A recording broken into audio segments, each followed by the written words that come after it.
नमस्कार मित्रों। 3 बातें भक्त के जीवन में जरूर होनी चाहिए।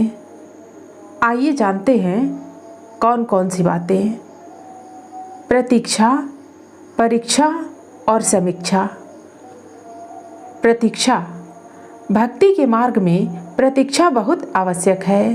प्रभु आएंगे, कृपा करेंगे, ऐसा विश्वास रखते हुए प्रतीक्षा करें। बहुत बड़ी प्रतीक्षा के बाद सांवरी की कुटिया में प्रभु आए थे। परीक्षा। संसार की परीक्षा करते रहें।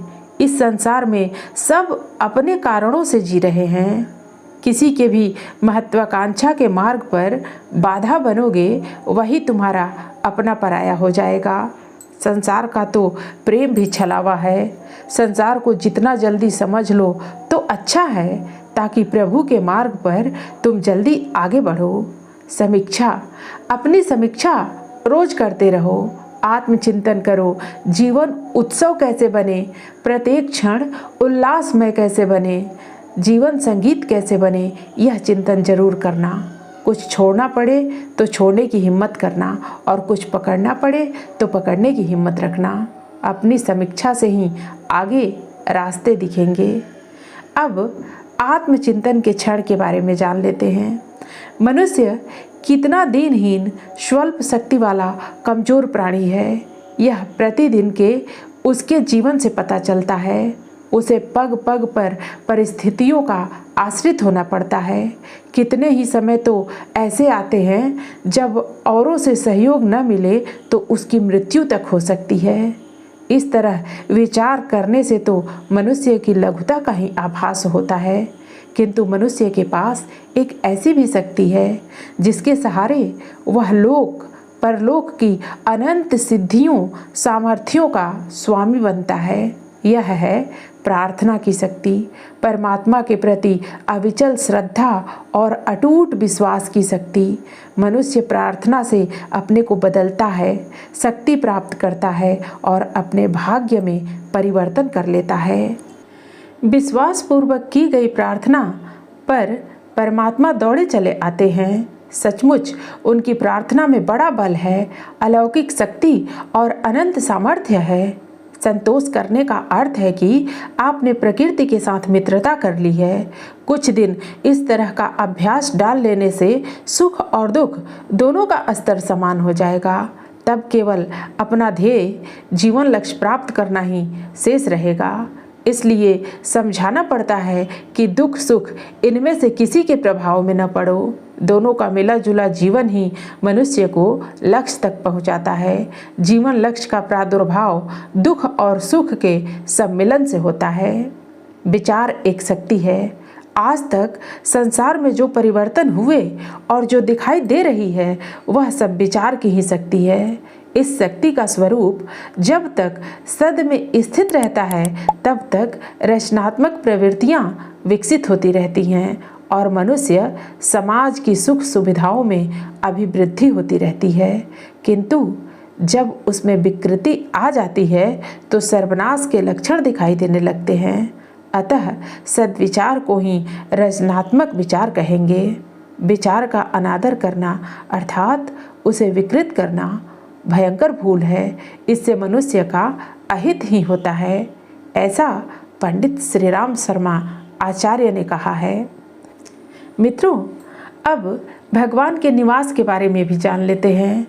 भगवान रामचंद्र ने वनवास के समय महर्षि वाल्मीकि के आश्रम में जाकर पूछा, असजिए यानी कहिए सोई ठाऊं, सिए सो मित्र सहित जहाँ जाऊं, तहाँ रचि रुचिर पूर्ण तृणशाला, वास करो कछु काल कृपाला। महर्षि हंसकर बोले, हे चराचर जग के निर्माता राम, मैं धन्य भाग्य हूँ जो मन वाणी से अगम्य स्वरूप वाले मुझसे अपना निवास पूछते हैं। आप जगत के निवास हैं और जगत आपका, वह स्थान ही नहीं जहाँ आप न हो। फिर भी मैं कुछ स्थान बताता हूँ।